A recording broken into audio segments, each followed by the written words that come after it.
We have the pleasure today of welcoming Jo to talk about our Māori curriculum. This is old at the time, and I think we're looking forward to hearing what the current state of evolution, hopefully some ideas about how this will evolve in the future. Jo, you're very welcome. Thank you very much.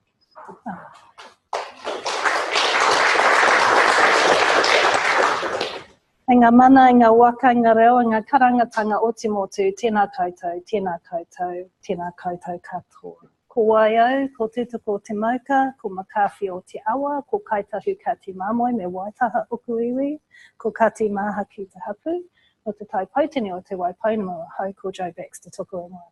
Well, kia ora everyone, and thank you so much for coming along to this medical forum. And despite having had a Hauora Māori curriculum for many years, this is the first time we've actually presented to the wider group as to what our curriculum actually is. So although we've had an opportunity to present to particular groups, we've not actually spoken at this forum, so thank you for coming.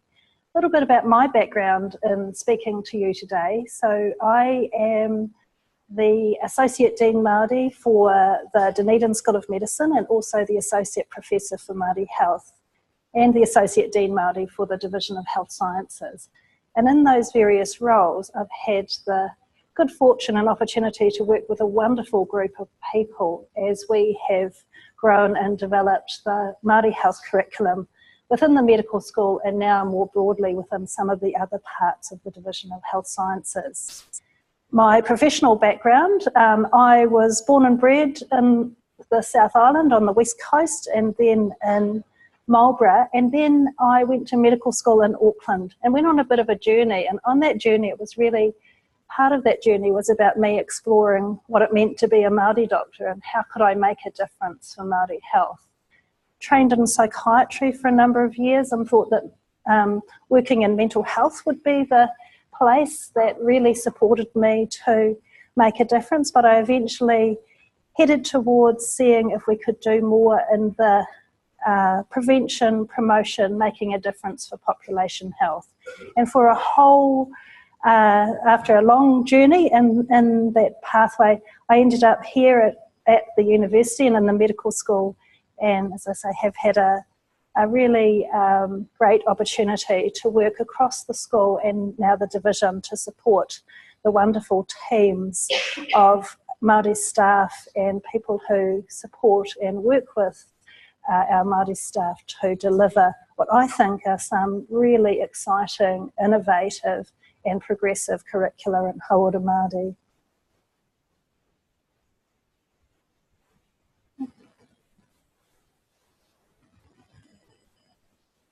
Doing the wrong thing. Oh, there we go. So I want to talk about where we've come from, where we are now in terms of our curriculum, what have been some of our challenges and opportunities, and then for you, Barry, what does the next 10 years look like? And so, and all the way through, you'll see that we have photographs, and our teaching, we've really focused on trying to make as experiential and as community-oriented and engaged with, not just within the university setting and outside of that. So I've tried to inject some of the feel and the visual images that surround some of the activity that the students are doing. So this is a group of our fifth year students from a number of years ago at the Marae and Karitane.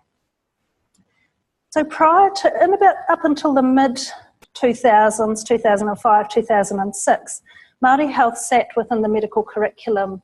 It was a topic. There was a number of lectures and a workshop. It was all undertaken on campus, and it focused on Māori models of health and exploration of inequalities with a little bit of teaching into some attachments.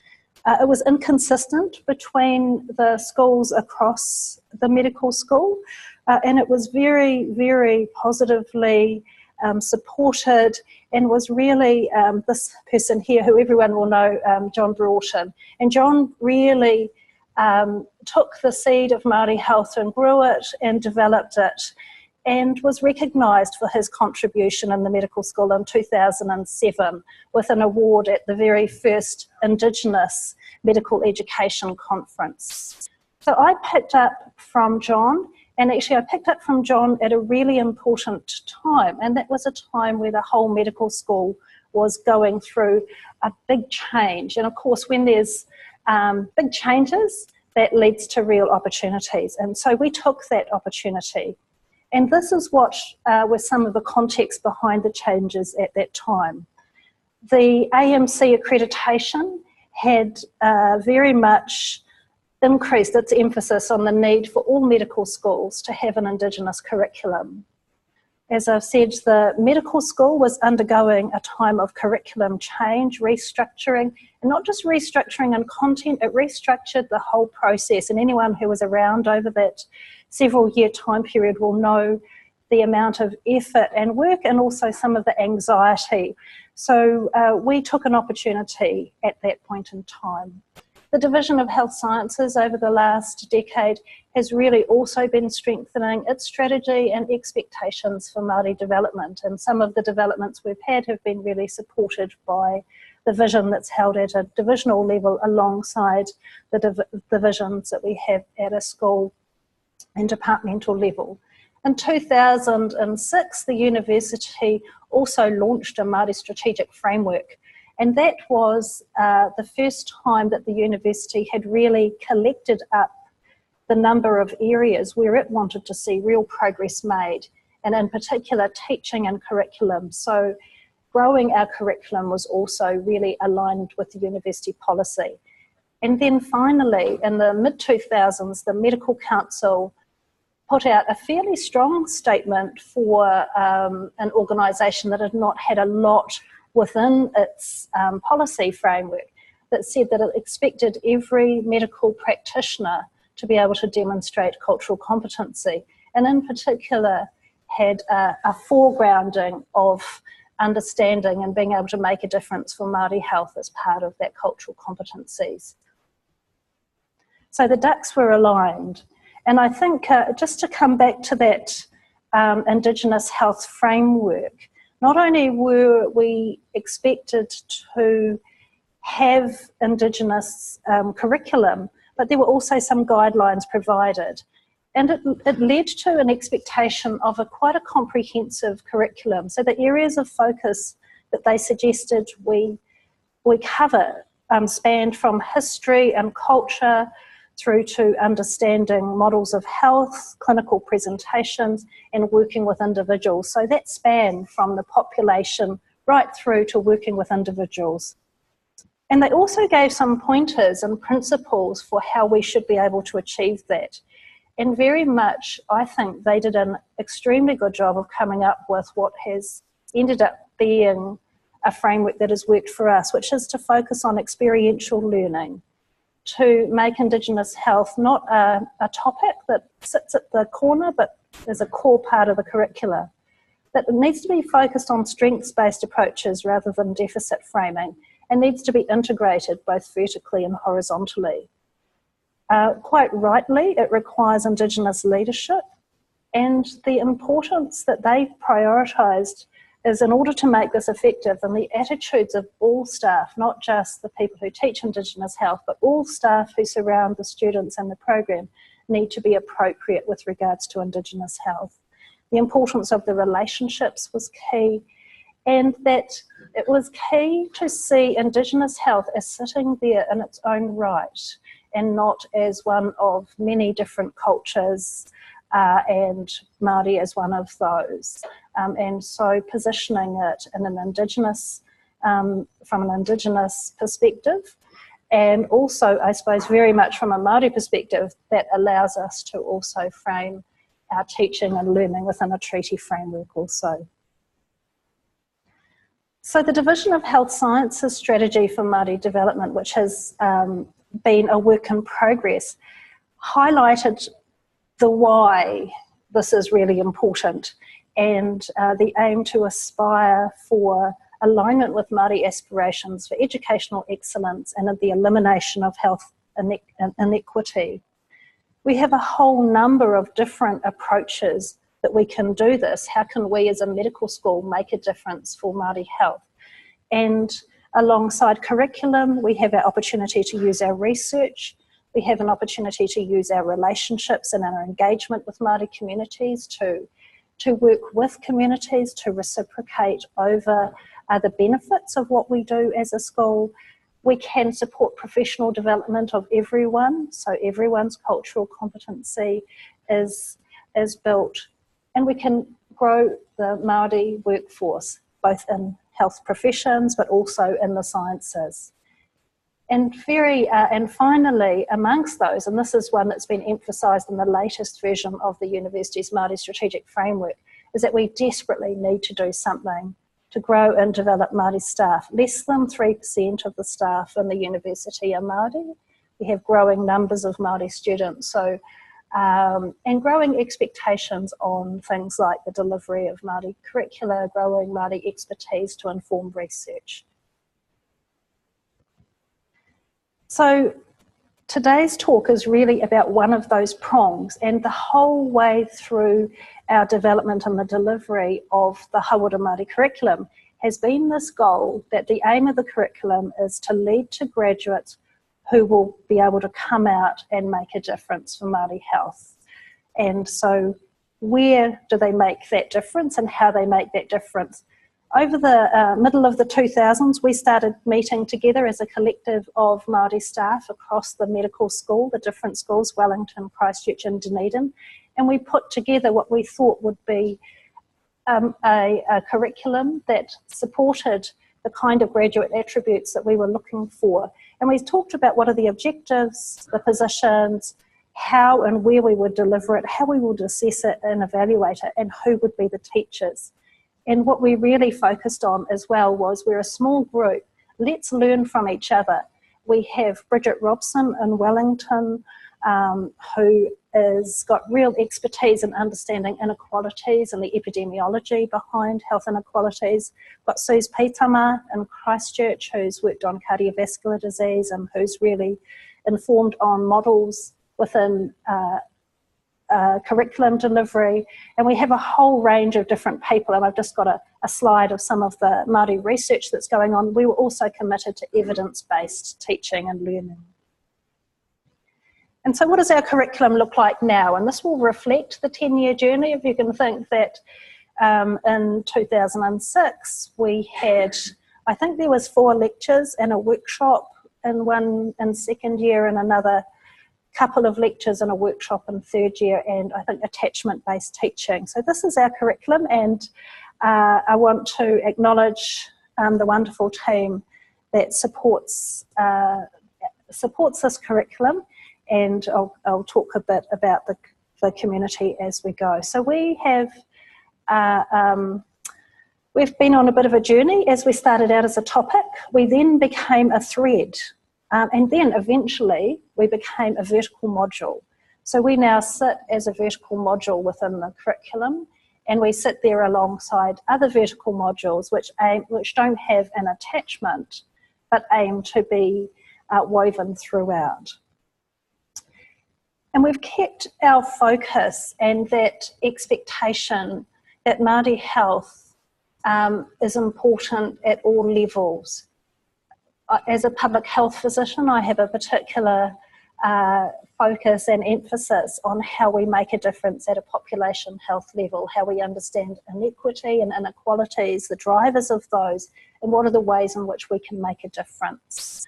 When working at the community and organisational level, there's also really important roles that can be had in terms of how does the health sector engage with Māori, how are Māori aspects of the health sector growing and developing, how do we work with those areas, and the concept of cultural safety.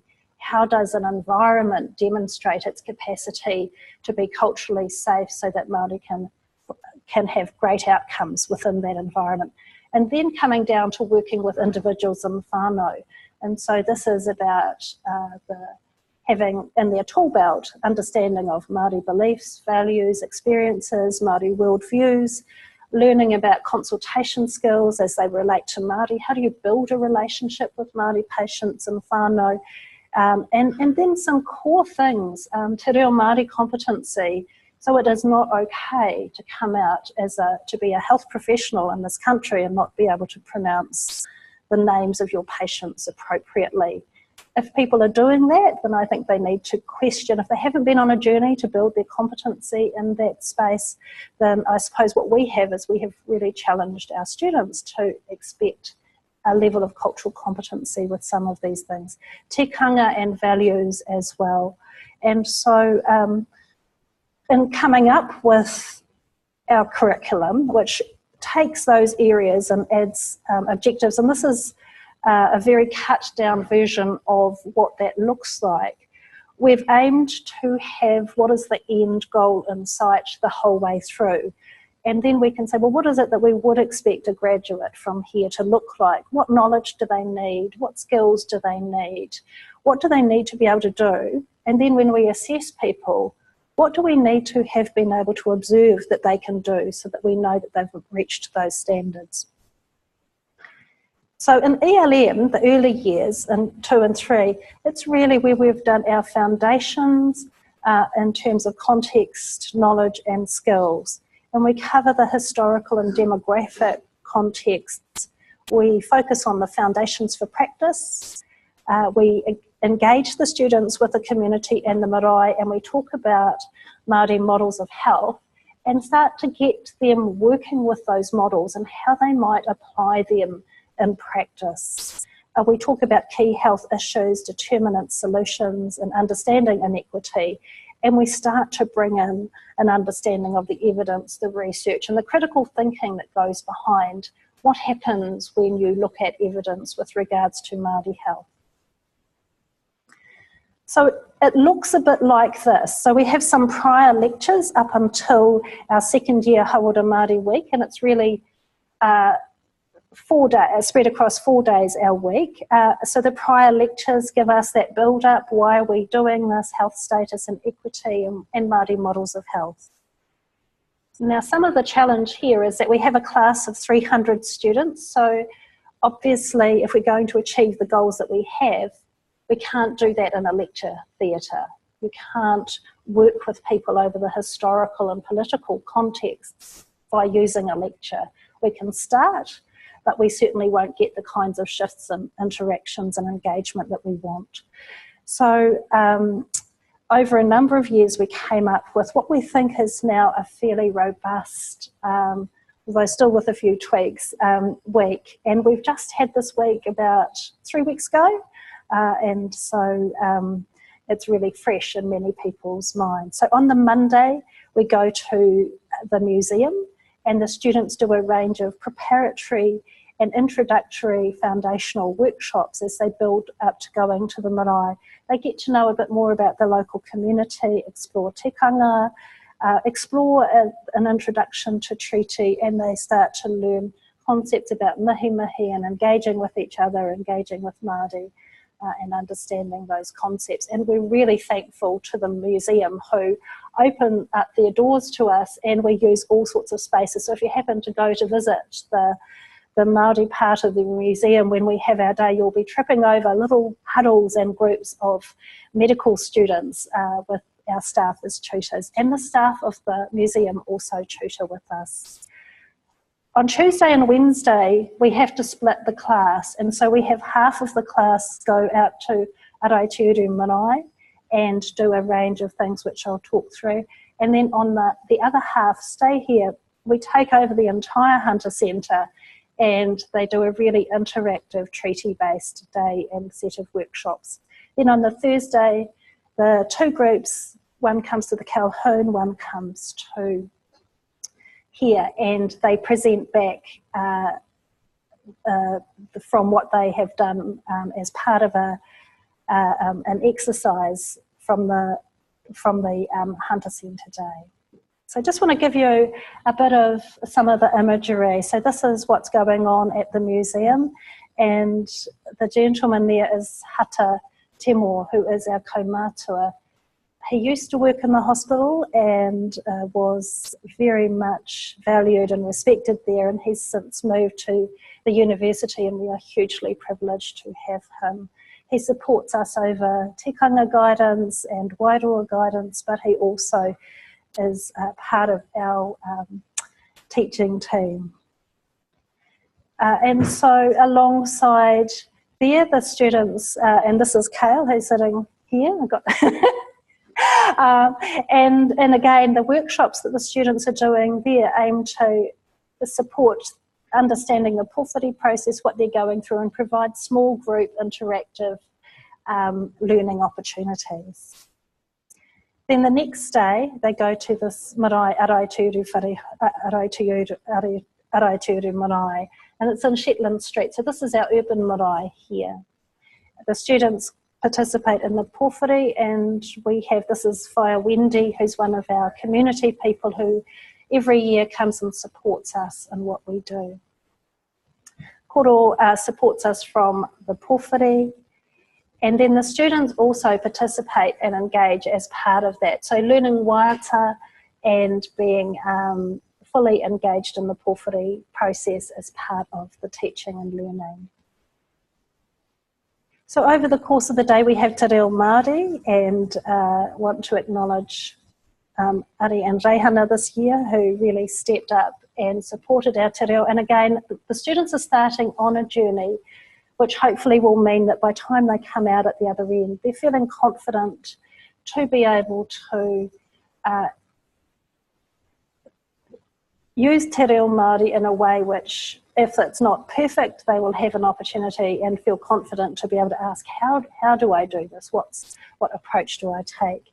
And so we really, it's a bit of a work in progress for us in terms of what's the best way of supporting the students' te reo needs, and we revisit it over time. So mihi mihi, an introduction, who am I, what am I about? And the students all learn, they write and they learn their mihi mihi, and they stand up and they mihi to each other. So this is who am I, where am I from, and what is my role, and a little bit about themselves. By the time the students get to the end of their medical school, we expect that they will be able to stand up and very confidently and competently be able to say a mihi.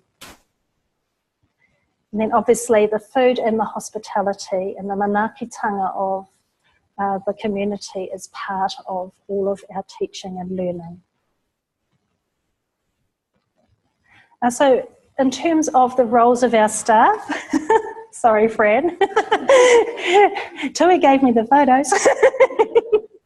But I suppose I've got this photo here because what I really, really value about the team that we have is that not only are they going through all of the roles that they have to teach and deliver, but there's a sense of constant reflecting and thinking about how can we do this better, what do we need to learn from this, oh, we've just had an idea, we perhaps could do this in this way. And it's a really engaged learning process. And just as we really value the strengths-based approach that we hope that people will take when we work in Māori education, we have a kaupapa or a philosophy that we see each and every student that we work with as being someone who brings strength and who brings real attributes into that learning space. And so we are learning as much from the students. How do we respond to them? How do we do what we need to do better? Is something too complicated? Do we need to explain it a little bit more? Or, oh, we've lost them, they seem to be asleep. Perhaps we need to really ramp this up and do this in a slightly different way. And so the energy and the commitment that goes into making this a very focused and high quality teaching and learning and engaged experience, it's hard to explain, but I do feel very privileged with that commitment to teaching that there is. On the treaty day, Anna Latu, who is off with her beautiful little baby at the moment, has worked very hard alongside other members of the team to come up with a way of teaching the treaty that gives the students space and time to explore issues associated with the treaty in a guided way, but not in a restricted way. and they cover a lot of material. Each of the rooms in the Hunter Centre is set up for their small group learning, and it's got a range of exercises that they work through over the course of the day, with tutors popping in and out but leaving them with their guided exercises to do. So this is where the evidence comes in, lots of thinking about what is the evidence, how do we work with the evidence, what do we do, how do we make sense of this, as well as some very specific exercises. And a lot of it's very visual. Students are interacting with the visual material all the way through the day. And then the final day, the students come back and they do a presentation. And in those presentations, they present back an aspect of what they have done in the treaty workshop as part of their small groups. People do waiata, they make posters, they do videos. We had slam poetry, and it's a really amazing day. I missed it, but I got sent all of the videos of it, and I was really blown away by both the energy and the thought and the amazing creativity that the students have individually and collectivity. And I suppose in teaching the treaty, we know that this is not easy material to engage some people with. But what we've found over the years, and I think it's a mixture of changing the way that it gets taught, but also this commitment from the students to really fully engaging with this, is that we don't have too many concerns about the individual students. The odd student we have has such challenges, but again, they really come to the party and they engage with the treaty. And some of the solutions, so it's very solution focused, some of the ideas they come up with about how we could do things better, how they could make a difference for Māori health, is actually really inspiring, and we're very proud of, I think. And these are second year students, so this is starting on their journey, and so we get a little bit emotional, I think, sometimes about where the students have come from and where they are. So in third year, it's a bit more standard teaching and learning from a university perspective. They have 4 different lecture slots, 3 2-hour ones and 1 1-hour one, and they cover key topics and key areas. We were able to explore the evidence and approaches to how we make a difference. The death and dying session has been led by Fran and Hata together, and that's a really a wonderful opportunity for the students to see the value of a kaumātua and what they bring into our understanding and knowledge. So 4, 5, 6, the theme there is Hauora Māori in action. And again, feedback from students is, it's all well to learn Hauora Māori in theory, but what happens if we actually try and put it into practice? So where possible, all of the 4, 5 and 6 teaching that we do is about engaging the students in actual doing stuff. And so they learn about applications of various engagement models, models of health, using te reo. They get to interact and engage with community health providers, with a whole range of different groups. And so in our attachment-based teaching, we have 2 sessions, one in psychological medicine, one in public health. And then we have a couple of sessions in paediatrics and have recently joined with general practice to do some teaching in their TI run. So the 2 models of engagement that we work with, one is the hui process, and that is really supporting the students to form relationships with Māori patients and Māori community and whānau before launching into what are we going to do about this. So we use the terms that they've learned as part of going on to the marae, the mihi mihi, whakawhanaungatanga, which is making a connection, kaupapa, what is it about, and then the farewell, how do we finish this off? And that's a model that across all of the schools we teach across all years. And just want to acknowledge Sue's Pitama, whose PhD and her life's work, I think, to date has been to work with these models and help support how we might implement these to lead to cultural competency in that consultation space. The second one is the Meihana model, which is really taking not only what is there about the person that you're seeing in front of you, the model of health that has physical, mental, spiritual health, and then integrates it with what's our understanding about the factors that are impacting on that person. And the ngā moana is the currents of the seas, and these are things like whānau, land, so the environment, and then other factors which impact on people. And this is where some of the more hard to teach stuff comes in, the impacts of colonisation, impacts of racism, marginalisation. So we now teach racism, we teach students about the impact of racism, we teach students about ways of working so that they don't, so that they can understand it, and self-reflection on things like implicit bias. And so this is one of the things that we teach. We teach this within our public health module. So our fifth year Noho-Marae is probably our most intensive and focused thing, because the students stay with us. So we take our entire fifth year class to tautoko marae for 3 days and 2 nights. And at that marae, it's like they've entered another world, and it's a pressure cooked environment. They are up at 7 o'clock in the morning, and we finish the teaching and learning side of things at supper time at about 9:30. And within that, we have a mixture of, you're here, you're part of the whānau, you're part of the community, you get involved in working with the meals and doing cleaning and all of those things, and then some very, very specific objectives that we're hoping that we can meet. And those objectives sit across understanding the community and its context. So they learn about that community, its history and its environment.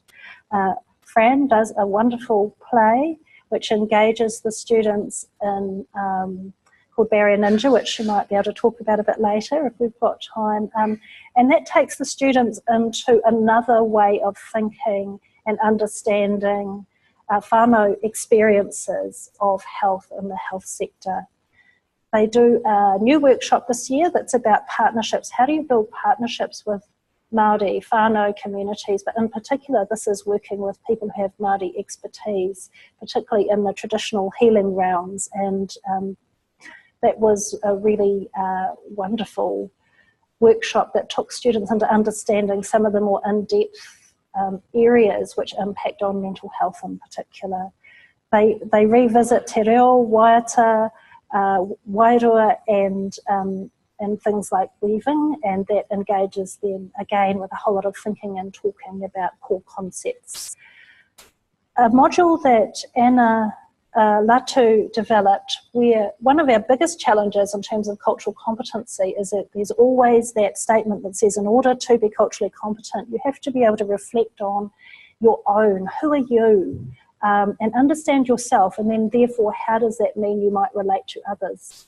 So Anna did her Masters in Public Health on cultural competency, and out of that emerged a workshop, and that workshop is, we call the poka session, and in small, the students create a book about themselves that talks about a whole range of things, but in particular, who is their family, what is their culture, what are their values, some important things to them, and they create it in a visual way. So they get pens and paper, and some of them just do the most incredible jobs of doing it. So they do this on the marae, and then we go into small groups and they present this. And it is probably, of all of the things we teach, it is the one where we get real aha moments that come out of this particular workshop. As students, the penny drops. Why are we focusing on connection? Why are we valuing who people are, where they come from? Why do people's stories matter, and why does my understanding of my own story matter as well? It's very profound, and often it is the part of our Noho-Marae where the most tissues get used. This year we've also been really ramping up the other feedback we had from students was we'd love to hear from doctors as to what are their challenges, what are the things that they're doing. So this year we brought in the doctors, and it was great. We bring in a mixture of really experienced doctors, but we also bring in graduates, so our own graduates who have graduated in the last 2 or 3 years, and that has been great. They come back and they tell the students what it's like and how they're working to make a difference for Māori health. And then we have a simulated clinic which we bring together our staff, our whānau. We have the odd sort of actor that is coming out of an acting process, but the rest are actors that are our community members, and so the students rotate through there. So just to give you a bit of a feel, and so the first few photos are from our early days when we were going to the marae out at Karetane, and this is a beautiful marae out there, and one of the great things about this is it gets us to take the students to some of the most beautiful places we have around here, and many of them have never been to some of the beautiful areas we have around Otago. This was our teaching team, lots of good humour, I think, amongst our team at times. And again, this is the students coming together, getting to know each other, sharing about themselves, and very much that small group, big group, interactive workshops, sharing kai and being part of the delivering of kai. Everyone is in a group that is a host. And this is the puka puka session. We now have smaller groups, but in the first one you can see those things. The first one we had slightly bigger groups. We decided smaller was more intimate. So this was one of our students back a few years ago, Joel, people may remember, and he really engaged and got involved in everything that we did. And then of course there's the serving of others as part of this. And a final thing that we do is that the groups who are on serving also have to provide entertainment, and that has been also a really great part of this. So I want to acknowledge Wendy again, who comes from the community, and she uses harakeke of flax as part of her healing when she works with women who have health issues.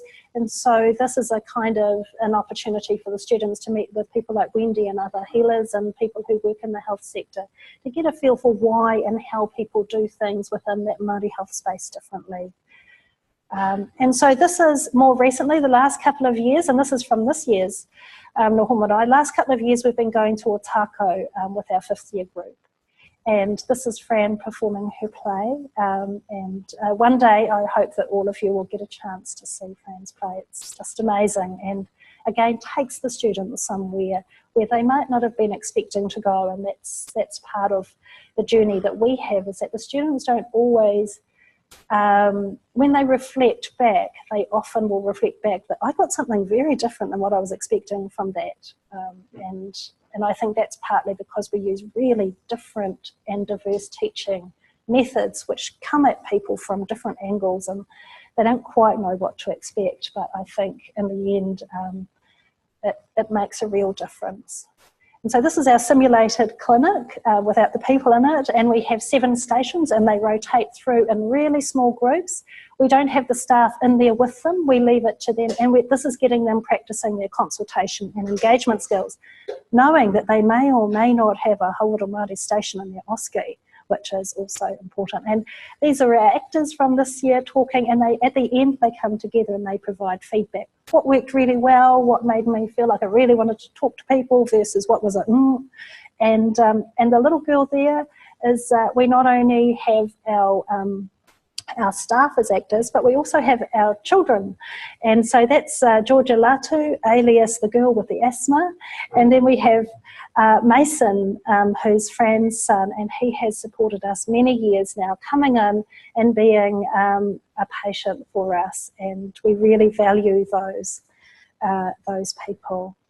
And these are our doctors, and you will recognise Lauren Barnett, who graduated last year, and Suad Muse, who also we brought back. And then of course Joel, who we've been getting back. He's working up in Whakatane, and he comes back and he talks about what he does on a practical day-to-day basis to make a difference for Māori health. And the guy on the right there is Jimmy Te Whare, who is a long-standing GP at the Otara Health Clinic. He's also my ex-flatmate, and he is an incredibly experienced and grounded GP, and has a wealth of experience. And then of course right in the middle there because she's always taking the photos, so she hasn't popped up in any of our photos, is Tui. And so Tui is our Hauora Māori administrator, but I think administrator is probably not quite the right word for Tui. She is our linchpin, or the glue that holds our Hauora Māori time together. And so again, part of our kaupapa is to thank and acknowledge all of the people. So this was part of a thank you to those people for coming and joining us. And as their parting words, they also provide, I think, some inspiration for our students. So how do we assess our Hauora Māori? We have in second year, we expect attendance to be compulsory. It's a terms requirement. They do their group presentation and we observe that, and it's really expected that they do that. And there's often a formative question in the short answer questions. In third year, we may or may not have a question in the short answer questions. In fourth year, we don't have a specific assessment, but we do expect people to attend, and we will try and cover over the core material if they haven't attended. And probably fifth year is where we've got our most assessments. They do a reflective essay after the Noho-Marae. They have multi-choice questions in the common exam, and for the last wee while we have had the opportunity to have Hauora Māori in the OSCE. I'm not allowed to say that we actually do or don't have Hauora Māori in this year's OSCE, but we have that opportunity for having Hauora Māori in the OSCE, and that has been a really huge step in meeting that goal of can we see whether students can demonstrate that they have picked up and can do the competencies that we've asked of them. We do a whole range of evaluations. We do some of the standard HEDC ones, but we also do something called exit tickets, where we ask students to talk about what they liked, what they didn't like, what would change, and we also use a harakeke model where, again, they write things. We're really responsive, and over the course of time, people will look through the evaluations and say, gosh, we need to do something about this, the timing's wrong or whatever. So really used a lot and very responsively. So our challenges have been around, we have a large number of students and they're really diverse. In health science first year, there is one lecture on things Māori, and because people are really diverse, we can't guarantee that anyone knows anything else. So we have to start from a very foundational place. We've had a growing number of Māori staff, but within the core Hauora Māori team, you can see from all of the people involved that you can't run an immersion like this without bringing on, and we call on community, whānau, friends, children, cleaners, everyone gets involved in making this work for our medical school.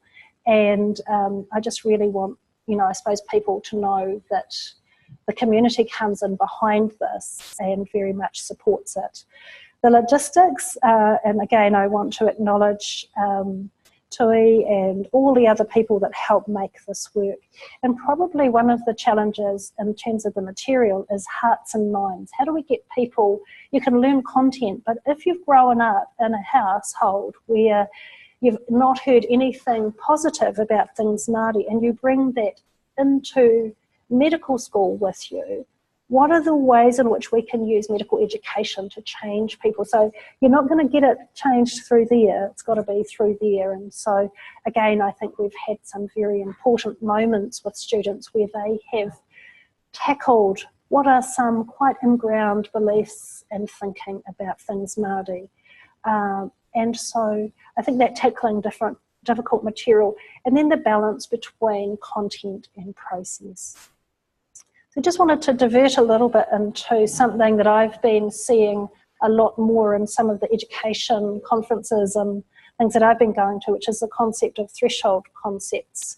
And it's a bit like learning to ride a bike. Once you've learnt to ride a bike, you can do it, and you can't unlearn it, and you have no idea how you couldn't know how to do this.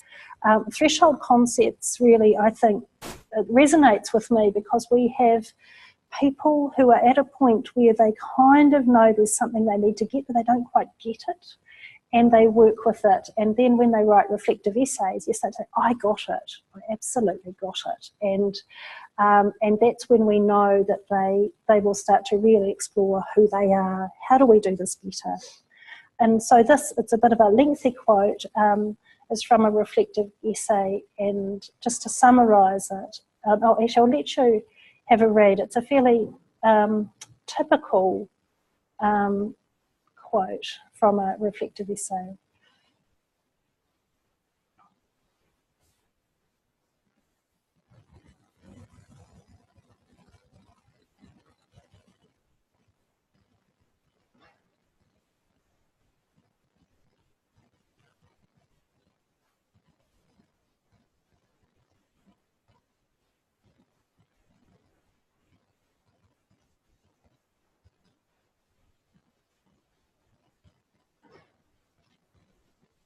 Right, so I'll move on. Yeah, so that, and you can see that I got it moment in there, and we have that happening over time.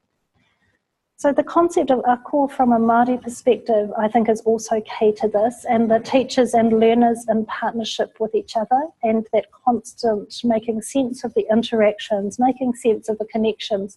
And again, the students, in their experience with the teachers, are also engaging with that and understanding what that means. And then Kōhatu, who I really do want to acknowledge, has become, I think, a crucial and key part to our learning, as people get that experience of learning from people who aren't the lecturers. This is someone who's a learned person from our community who brings a great wealth of experience, and it has allowed us to explore some dimensions that we perhaps hadn't been able to before. So the commitment from the community is a critical success factor, and we have huge community buy-in and support for our programs. And also from our whānau, and again, I really, really want to acknowledge all of those people and groups who support us. So the 10-year journey, my reflections are really, and I just really want to line up with the whakatauki from Ngaitahu, which is mō tātou a mō ka uri a muri ake nei, for us and our children after us. And our vision, I think, as Māori staff is that our children and our whānau and communities will know that when they go into the health sector, they will find and have health professionals who will get them and who will make a real difference. And so we feel very privileged to have the roles that we have to achieve that. So the next 10 years, I've got some specific things, but I also, I think, have some bigger picture things. So we're renovating our third year. We would love to do our third year in a more experiential way. We think that lectures don't really get us there. So we'd like to think about how we could do something more interactive in that space. We are vying to get some time at the very beginning of fourth year. The feedback that we have is it would be great to do the whanaungatanga aspects of this right up front in fourth year. So we're working on that. We'd like to do a bit more attachment-based teaching, more clinical application in fifth year, and then in TI year, a move towards a lot more community engagement if we possibly could. We have Te Kaika, the clinic in South Dunedin, coming up, and would love to do some opportunities for placements in Hauora Māori. Professional development for non-Māori staff has come up frequently, and that's on our agenda. And I'd also love to be able to take and engage more in areas outside. So this is my marae in South Westland, and it would be fantastic to be able to take students more far afield into some places that we also call home. The interprofessional space is an interesting one for Māori because we're already a really interprofessional group. In the medical school here in Dunedin, I am the only doctor in our Hauora Māori team. Everyone else is very diverse, and our concept of interprofessional is not people who necessarily have health professional qualifications. That's part of it, but it's our community and the other people who bring those skills and expertise. So finally, a huge acknowledgement to all of the people who help make this work. And I've got a wee picture of Lynn there in the medical school, because Lynn also has been working alongside Tui, has been a wonderful support for us as we've journeyed through this. So I'm going to finish there. Whoops, come close to time. And just want to take any questions.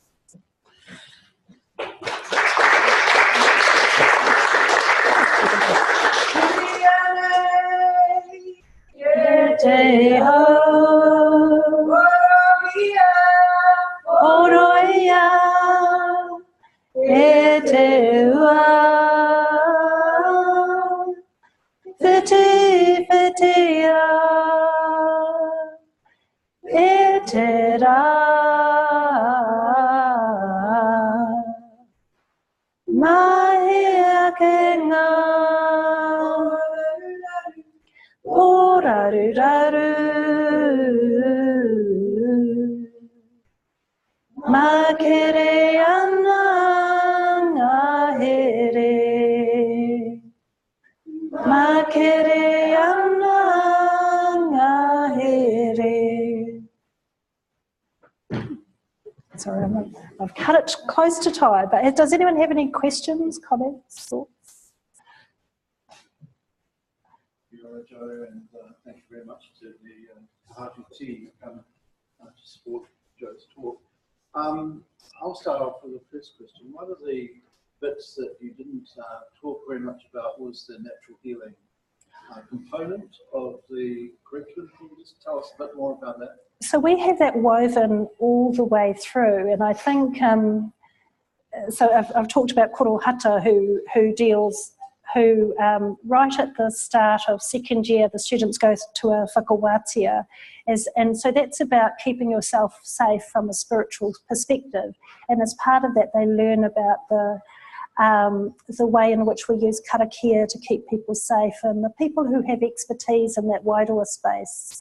And then in the working with health providers, working with other people, then they get to meet people who are practitioners in terms of mirimiri, and we talk about how people use rongoa practitioners. Depending on who's available will depend on what experience the students get. So we also have had Whaia Lavinia come down from Arowhenua, and she is a rongoa practitioner. So it's kind of woven through rather than sitting out there as a topic.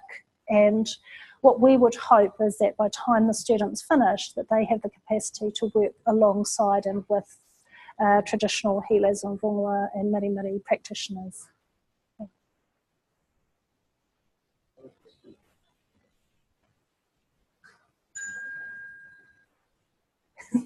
I think in that case, there is no further question. I'd like to formally thank you again. It's been a great presentation. It's really wonderful from my point of view to see the integration right across the 6 years. And I wish I'd been able to go through it myself. Oh, thank you very Kia much. ora. Kia ora.